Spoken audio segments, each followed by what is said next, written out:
You're about to meet a man who stands taller than our cameras can capture on these huge television screens. So please pay close attention. Bob Wieland found a way into the hearts and lives of countless people through his television talk show Beating the Odds, in his book One Step at a Time, and as a member of the President's Council on Physical Fitness and Sports. Today, Bob Wieland motivates professional and amateur sports teams and their fans. He's a marathon man, a triathlete, a cyclist, and a weightlifter who holds numerous national and world records. Ladies and gentlemen, please welcome a man with a lot of heart, the unstoppable Bob Wieland.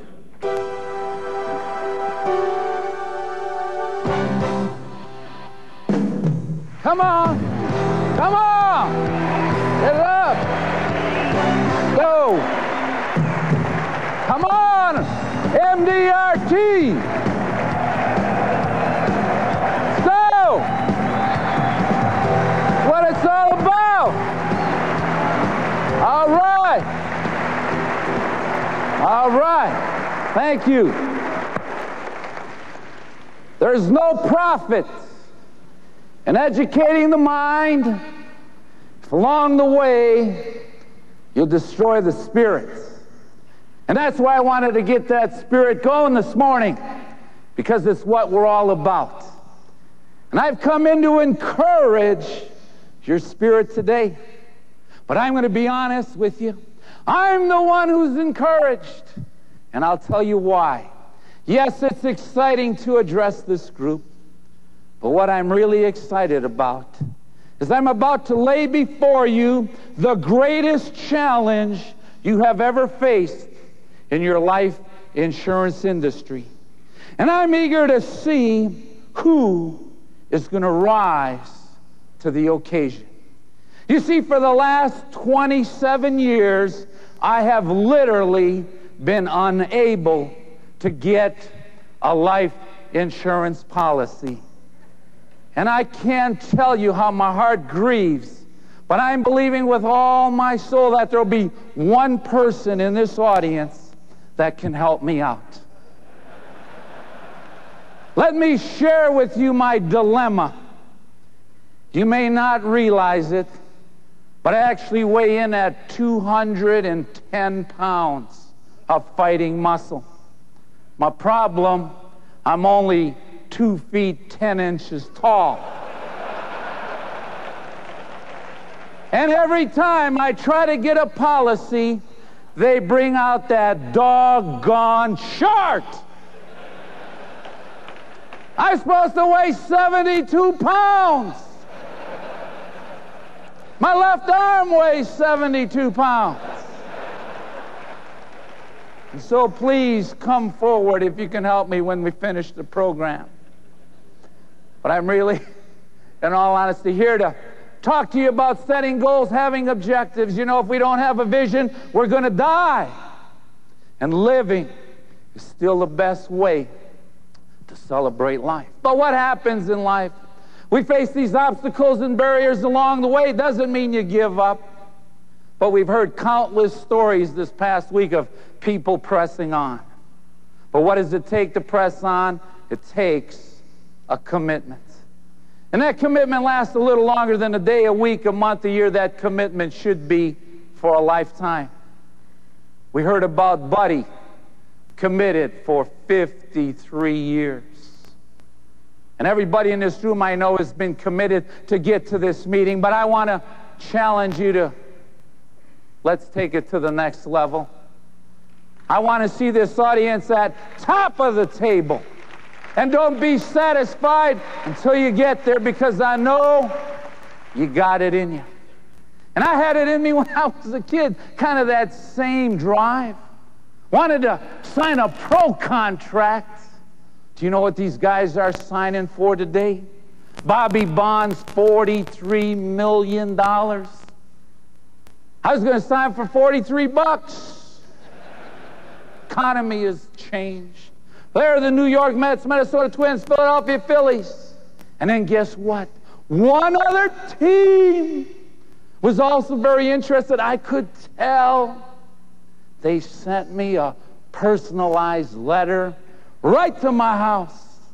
The team, United States Action Army.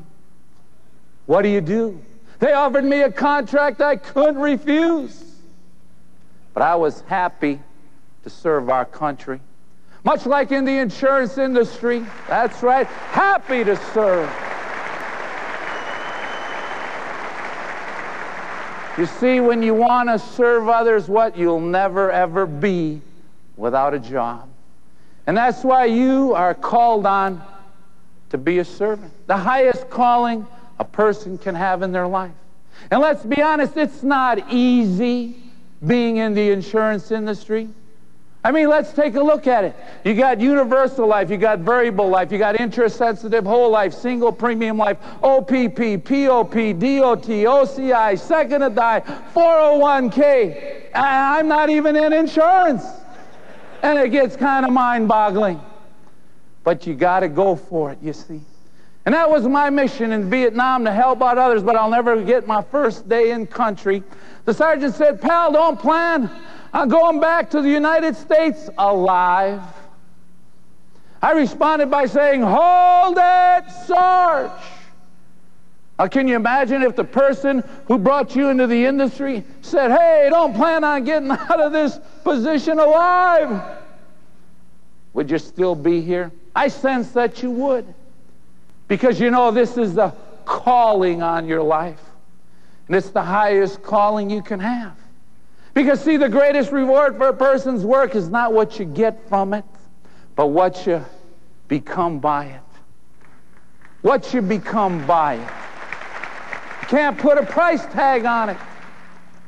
And so there I was, serving in the middle of the jungles of Vietnam. June 14th, 1969, we were on a huge search and destroy mission. Told to go into an enemy stronghold and turn the place into a parking lot. But to our surprise, what happened? We were the ones who got ambushed. And the next thing I knew, these explosives were going off. Men were getting killed. They were getting injured. They were yelling and screaming for help! Help! What do? Well, I only knew one thing: to run up and assist some of my fallen comrades out. But as I was doing that, I stepped on and detonated an 82-millimeter mortar round booby-trapped in the ground. A very powerful explosive. Powerful enough if what hits a tank in the right spot puts it out of commission.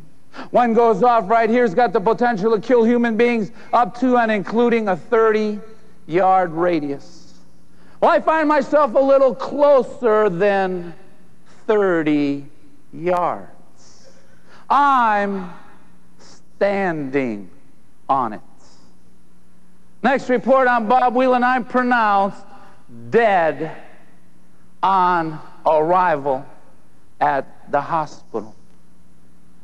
So, you know, that's why I'm kind of excited to be in Anaheim. AOA. AOA. Live on arrival. You see, I lost my legs, but I didn't lose my heart. I said I lost my legs, didn't lose my heart. Now you say, well, what actually happened? I don't know if you've ever seen one before. I happen to have a little visual aid here, and this is actually an 81-millimeter mortar round. Ladies and gentlemen, trust me, this is a very, very serious piece of equipment. You detonate one explosive of this magnitude, these things are powerful enough that they'd actually ruin your whole day. Oh, excuse me. I'm so, oh, wow. No, I should have mentioned that was just the training round. I apologize. But that thing almost ruined my day. I went flying in one direction because my legs were blown off. They went flying in the other. I was unconscious about 5 to 6 days. Blood pressure almost 0. Not breathing. Tubes placed on the throat. helped keep the life support systems functioning, had breakfast, lunch, and dinner through my left arm. I was being fed intravenously, had to receive almost 8 quarts of blood transfusions after all the surgeries were completed. On top of that, I caught malaria, had 105, 106 degree temperature, almost 5 to 6 days completely packed in ice. But you know what? If you think about it for a moment, do you ever have one of those days where like nothing seems to go right? Do you ever have a day like that? Somebody was going to buy $1 million worth of insurance and they went to some other agent, or you got the paperwork mixed up. How am I going to make it? You can't stop a person with a big heart. You see, it's literally impossible to stop a man or woman from achieving what it is they want to achieve. But if you take a close look, ladies and gentlemen, it's all about an attitude. Let me share with you, if I may, a letter that I wrote home to my folks. It's right in my autobiography, One Step at a Time. If I can read this just for a moment, listen closely. Here's what it says. Dear Mom and Dad, I'm in the hospital. Listen to my second sentence. Everything is going to be okay. Everything is going to be okay. The people here are taking good care of me. It won't be that much of an adjustment. Please don't worry about me. Maybe I'll help you out in real estate. Love, Bob. Then I put P.S. I think I lost my legs. Now wait a second. If you had your legs blown off, don't you think you'd know? But the point I'm trying to make is I was still weaving in and out of consciousness. And yet what was my attitude? Everything is going to be okay. What's your attitude like today, ladies and gentlemen? I said, what's your attitude like today? It better be, because if I see someone with a bad attitude, boom, right in the butt. You better have a good attitude. Yeah. All right. And on top of everything I'd gone through, I had dropped all the way down to 87 pounds. But you know, outside of that, I wasn't feeling too bad. You say, why? Because I was just happy to be alive. If you take a close look at me today, you know what? I'm still pretty happy to be alive. I know God's got an exciting plan for all of our lives. But there I was, so weak I couldn't sit up in bed. So weak I couldn't even lift a 5-pound weight. I told the doctors, don't be so concerned, Doc. I said, who knows, maybe one day. I said, maybe one day I might go on and break a record weightlifting. That caused a lot of excitement in the hospital. All the doctors got together and said, oh my goodness, Vietnam has really affected his mind. They thought I was crazy because I wanted to set a record. But what about when you told your friends, neighbors, and relatives you were getting involved in the insurance industry? They might have said the same. You gotta be crazy. And yet for many of you, you've had a cherished career. I call it MDRT pride. That's what I call it. MDRT pride. You know what? It's not an emotion. It's a standard or value. You know what is exciting? It's not located in the dictionary. It's located right here. And guess what? Everybody in this audience has got it. I said everybody in this audience has got it. And that's special. You can't put a price tag on it. And that's what was in my heart. But can you imagine how I felt when the next assignment for Bob Whelan was to go and see the psychiatrist? How do you think I felt? Just had my legs blown off.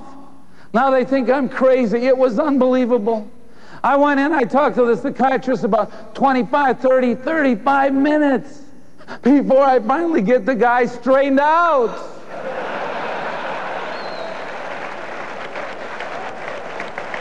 Woo! Did he have some hang-ups? Wow. I went in, I had a big smile on my face. He said, what are you smiling about?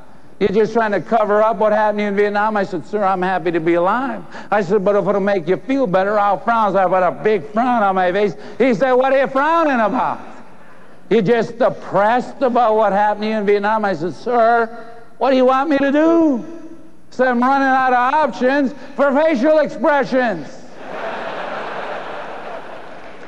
But you see, in my heart, once again, and in my spirit, I believed everything was going to be okay.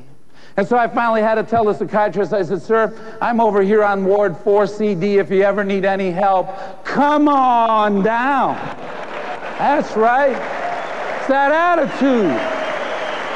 It's all about an attitude. Kind of reminded me of that guy who said he wanted to be a monk. And what's some discipline? For 30 years you had to go through training. And you could only say 2 words after 10 years of prayer. And the guy is praying, and finally the headmaster said, well, what do you have to say for yourself? He said, rotten food. He said, get back and start praying another 10 years. Guy prays for 10 more years. He said, well, now what do you have to say? He goes, bad food. Man, he says, looked at him, he said, go pray for another 10 years. 10 years is up. He says, well, now what do you have to say for yourself? He says, I quit. He said, I knew you'd never amount to anything. He said, you've been complaining since you got here. It's all about an attitude. All about an attitude. My attitude, I wanted to make a difference. I wanted to make our country, I wanted to make this world a better place. So I began to train. 5 pounds led to 10, 10 to 15, 15 to 20. No, it didn't happen overnight, but 8 years later, I'm encouraged to enter the United States weightlifting championships against the strongest able-bodied men in the country. Did you notice I said able-bodied men? See, I didn't realize I was disabled until my neighbor mentions it to me one day. I'm out in the backyard pushing the wheelchair with one arm, the lawnmower with the other. Wheelchair, lawnmower, wheelchair, lawnmower, wheelchair, lawnmower. My neighbor leans over the fence and says, Bob, you shouldn't be cutting the lawn, you're handicapped. Oh my goodness, I thought about it. I said, buddy, you better tell that to my wife, because she said, if I don't get the lawn cut, I'm in a whole lot of trouble.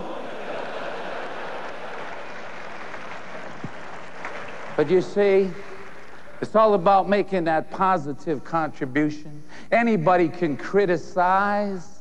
That doesn't take any energy, but let's come together as one unit. And let's see what we can do to make this an even greater program in years to come, although I don't know how you're going to top what these people have pulled off this year. I don't know. But at least we can strive for an even higher standard. That's right.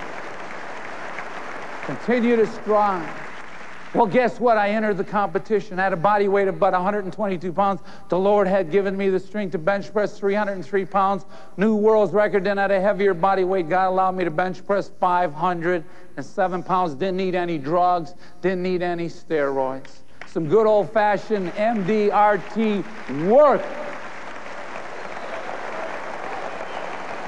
Praise the Lord. But you know, when that bar went up, man, I felt good. But the officials came out and they said, Bob, what a fantastic lift. However, I thought, why are they saying however? Sounds like they're going to say something else, and they did. They brought out a thick rule book, said, however, on page 32, paragraph 3, sentence 2. Boy, I'm thinking sentence two. Yeah, I kind of remember sentence 1, 2, was a little hazy. And then they broke the news to me. They said if a man enters competition, breaks the world's record, and is not wearing shoes, he must be disqualified. Oh, wow. Wouldn't you know it? That was the day I forgot to wear my shoes.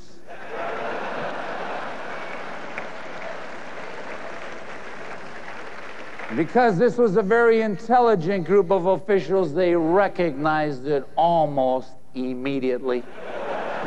Now there are no shoes. But I went up to the official and I said, look, my friend, if you want to accept the record, it's fine. I said, you know what? I said, if you don't want to accept the record, it's okay. I said, the joy has been in the journey. What about the journey you're on today, ladies and gentlemen? It should be a joy. It should be a joy, you see.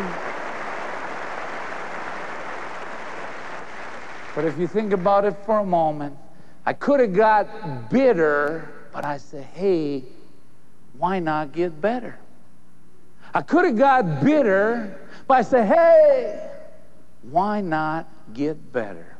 And so let me tell you, ladies and gentlemen, if one door closes in your life, a bigger and better door will always open. It will always open. In fact, the very next day I'm watching Wide World of Sports. I see a special on a young guy named Terry Fox. Terry was a young Canadian. He only had one leg, lost the other leg due to cancer, attempting to go across Canada. Unfortunately, 3/4 of the way across that great country, Terry died from the cancer. But his spirit lives on today, and he certainly touched my heart and the hearts of millions of other people. Then 2 days later, a friend of mine said, hey, Bob, if you can't lift weights competitively, I got an idea. Why don't you join me and enter the triathlon? I said, what do I have to do? He said, you just swim 2.5 miles in the ocean, get out of the ocean, jump on a bicycle, pedal it 112 miles, get off the bicycle, and you run a 26-mile marathon. I go, wow, Dennis, that sounds kind of challenging. Don't you think that'd be challenging? What is this, the MDRT Triathlon Association? No problem.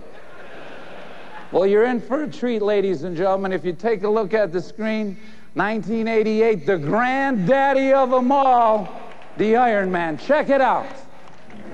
Most triathletes are not 2 feet 10.5 inches tall, weighing 170 pounds. However, again, the race team and the crew and just the people we have here assembled have encouraged me tremendously to go for it. On your mark, get set, go! 2.5 mile swim just to loosen up. 2.5 miles.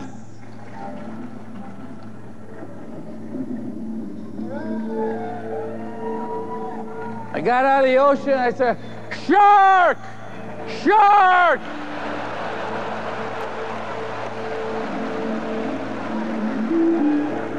$112 on the bike. Hot lava fields.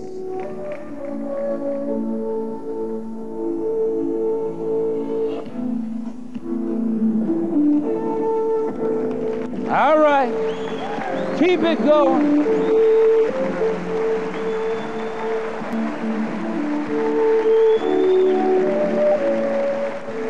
Hey, we're not there yet.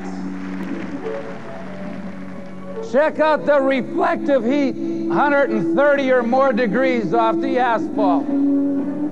But that's all right. Find out what you're made out of. There's that finish line. Sprint it in. Sprint it in.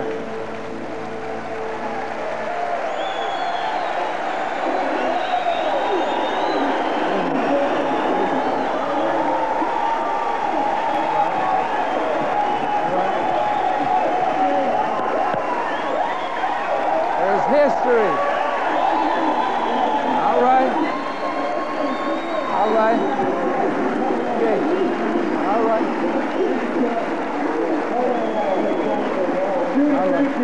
Listen. Listen. Listen. Listen. Listen. Listen. Listen. Let me say, I just know by the grace of God we were able to do this. We had a tremendous support team. We were on the road about 130 hours. I was awake about 117 out of those 130 hours or somewhere around there. That's good. All right.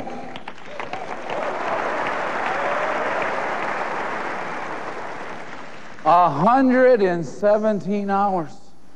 Sounds like I work as hard as an insurance agent. Huh? You guys worked pretty hard, but it was special. But you know, going back to 81, I was then encouraged to take a lap around the track as you saw on the screen. And I was laid on my heart to go across America, from California to Washington, D.C., solely using my arms. And there are some people, they said, we're going all the way to Washington, D.C. And I thought, fantastic, but we hit the desert of Arizona and in the summertime, and everybody went back to California except me. You know why I didn't go back? Because I made a commitment. The commitment wasn't from California to Tucson. It was from California to Washington, D.C. Even though I'd been out in the desert for 5 months by myself, I never lost sight of that finish line. And as I was entering Las Cruces, New Mexico, a guy was driving down the freeway, cut over, came back out of his car, and he said, Bob, I'd like to encourage you. Not only did this man encourage me, 3 weeks later, he joined me. And even though everybody laughed on September 8th, 1982, May 14th, 1986, after being on the road for 3 years, 8 months, and 6 days, the 2,784.1 mile journey had been completed. And we had to take 4,900,016 steps to get across America. But I'll never forget just being down the road at Knott's Berry Farm. And the man said, on your mark, get set, go!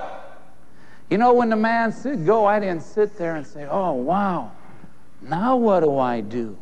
No, I realized what? I had to do something.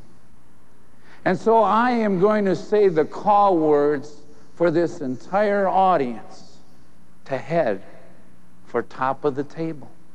And we're going to say, on your mark, get set, go today. And when we say that, we're going to take that first step towards top of the table. Now, I'm going to ask you to join me. I don't mind leading. I don't mind leading at all. But somebody's got to do it. Might as well be me.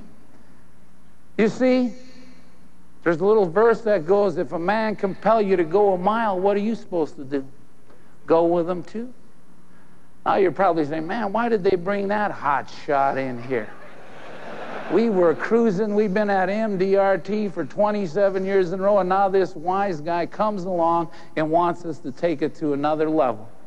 You're absolutely right, but here's how it's going to happen. Listen closely. Well done is a whole lot more impressive than well said.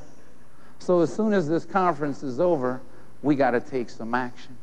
And we got to take some serious action. How are we going to accomplish it? 3 ways. Number 1, when you trust in God, absolutely nothing's going to be impossible.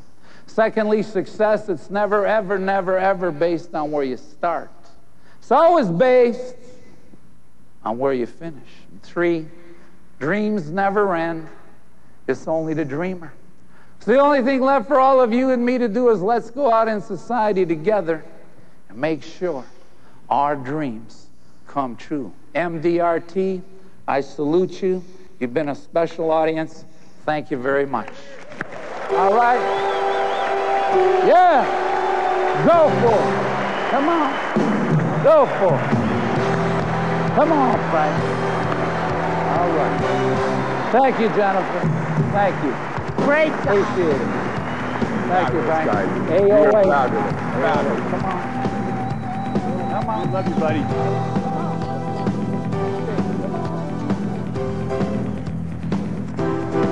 I want you to go for it, all right? I want you to be there. You better be there. And you too, you better be there. You go for it. Go for it. I want you to go for it, all right? Beautiful, Buck. You go for it. I know, Julian. Good. And I want you to make it too. You go for it, all right? And you don't quit. I'm expecting you to be there. Top of the table. And don't settle for anything less, okay? All right, Sam. You go for it. All right. Don't settle for anything less.